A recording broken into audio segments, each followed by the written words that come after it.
করিম আম্মা বাদ ফাউযু বিল্লাহি মিনাশ শাইতানির রাজিম বিসমিল্লাহির রহমানির রহিম।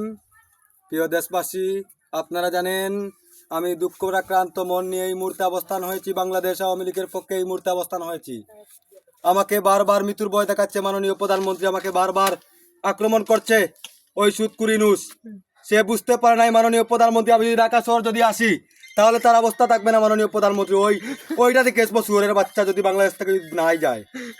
মাননীয় প্রধানমন্ত্রী, আপনি যে কোনো টামিতে আমাদের নেতা কর্মী নিয়ে আপনি মাঠে আসবেন, ওদের হাতে দেশ দেওয়া যাবে না। আমি আমাদের কর্মজীবীদেরকে বলবো, আপনারা ঢাকা শহর গিয়ে আগুন নিয়ে নামতে হবে, যেন কোনো বিএমপি চাইতে পারে না। আমাদের মাননীয় প্রধানমন্ত্রী, আপনি কোনো ভয় করবেন না, কোনো ভয়ের কোনো কিছু নাই। আমরা বাংলাদেশে আসি, বাংলাদেশে থাকবো, যত আক্রমণ করেন না কেন আমরা বাংলাদেশ থেকে পালিয়ে যাব না। আমরা বঙ্গবন্ধুর সৈনিক, আমরা মৃত্যুর মুখে কথা বলবো। মাননীয় প্রধানমন্ত্রী যে কোনো টামিতে বাংলার জমিনে আসবেন, কোনো বাধা নাই। এই আশা, এই প্রত্যাশা ব্যর্থ করে আমার বক্তব্য এখানে শেষ করছি। জয় বাংলা, জয় বাংলাদেশ, জয় বাংলা।